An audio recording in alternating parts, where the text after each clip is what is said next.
la gang! Je m'appelle Madame Romy Picard. Et moi, Madame Gauthier. On espère que vous aimez la pêche parce que vous aurez la chance d'accompagner notre classe de biologie préuniversitaire de 12e année lors d'une sortie au lac Brunswick afin d'observer la dynamique entre diverses populations d'espèces, incluant évidemment les poissons.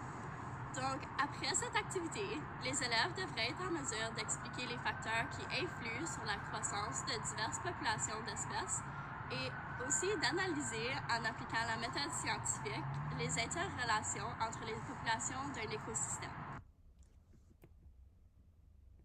Donc, pour cette activité, le contenu d'apprentissage est celui du F2.2, donc déterminer expérimentalement les caractéristiques de croissance de deux populations en interaction.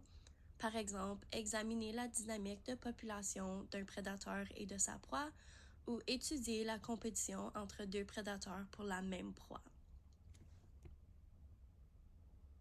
Donc, pour introduire cette activité aux élèves, nous allons inviter un ou une conférencier ou conférencière du ministère des Richesses naturelles et des Forêts afin de discuter des différentes espèces de poissons, les aigles ainsi que les menaces à la biodiversité associées avec la pêche et la chasse.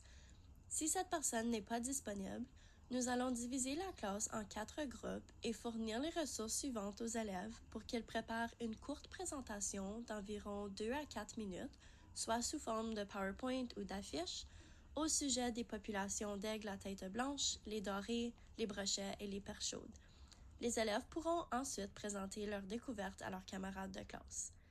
Les détails suivants seront à inclure dans leur présentation, donc les caractéristiques physiques, l'habitat, leurs sources de nourriture, le cycle reproductif, les méthodes de survie et les relations proie-prédateur, ainsi que n'importe quelle autre information que les élèves croient est pertinente. Donc, voici les ressources dont les élèves peuvent utiliser, mais ils sont aussi libres de consulter d'autres sources fiables de leur choix. Ensuite, nous allons présenter ce court vidéo qui démontre comment un aigle attrape sa proie.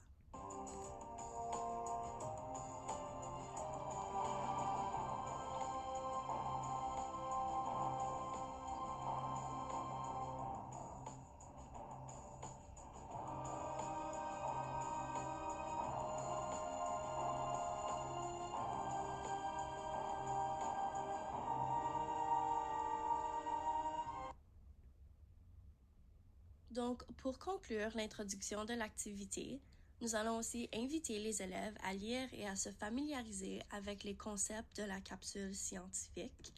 Donc, voici des captures écran de cette capsule.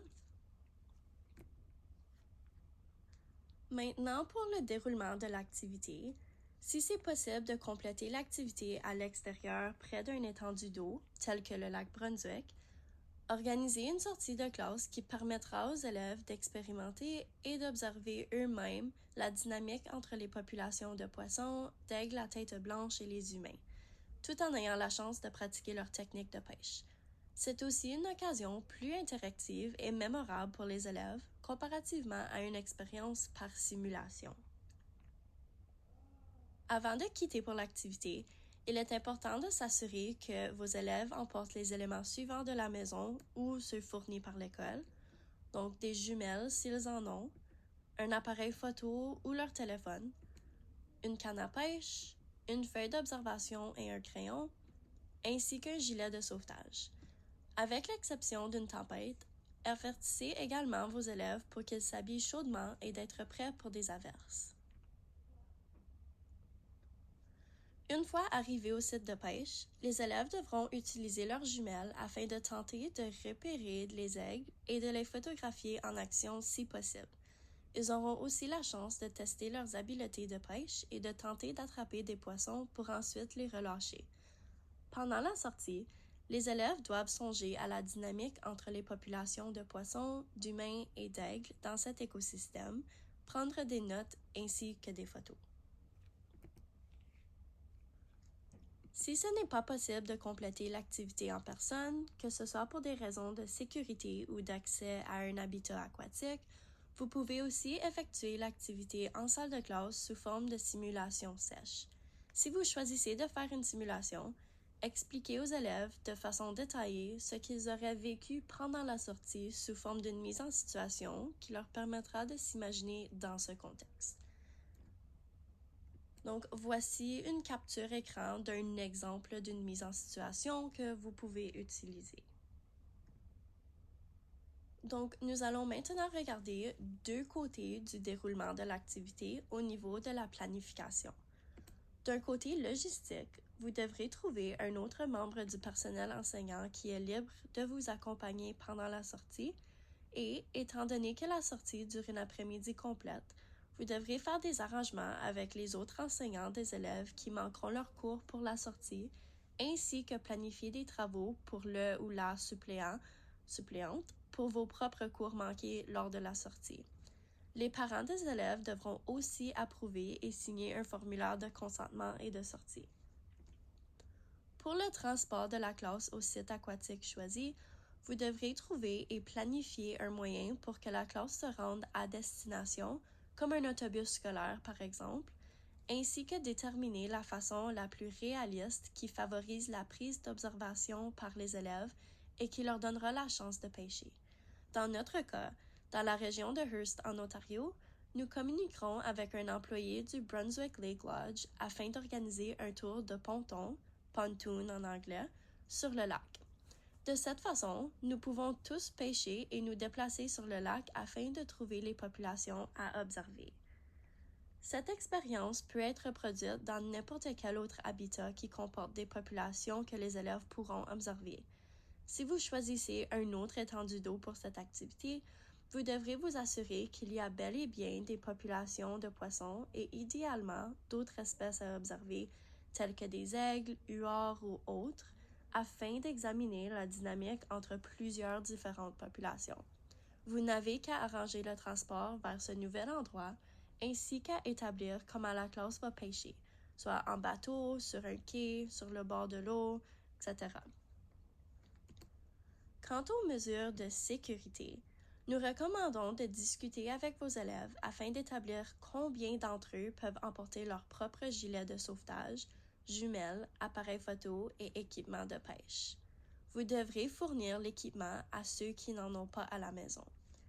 De plus, vous devrez vous assurer que les membres du personnel enseignant accompagnateur ont tous les deux leur certification de secourisme général et RCR de niveau C, et qu'une d'entre vous possède sa certification de sauveteur national, ainsi que vous apportez une trousse de premiers secours qui contient les items suivants. Une compresse de gaz stérile, donc des pansements en carré de petites et de grandes dimensions pour couvrir les plaies, le ruban adhésif, des bandes en rouleau et bandages triangulaires pour maintenir les pansements en place ou pour mettre le bras en écharpe, des pansements adhésifs de différentes tailles, des ciseaux, des pinces à épiler, des épingles de sûreté, des compresses froides instantanées, des gants jetables sans latex, comme des gants de chirurgie ou d'examen, une lampe de poche avec pile remplacement dans un sac à part, savon ou tampon antiseptique, couverture de secours, des pansements oculaires et un guide de secourisme et de RCR.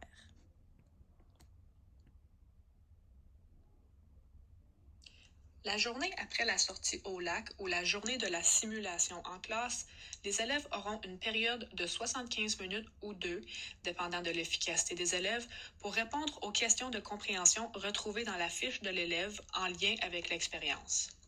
Une fois complétées, les élèves devront remettre leurs réponses sous forme de travail écrit ou tapé, de façon formelle et bien développée. Finalement, la dernière question de la fiche de l'élève requiert une recherche individuelle de la part des étudiants afin qu'ils proposent des stratégies de conservation et de protection pour la vie aquatique ou pour la vie terrestre. Nous visons environ 1 page d'écriture pour cette recherche individuelle. Nous suggérons de diviser la classe en 2 et d'assigner les 2 options de sujet également.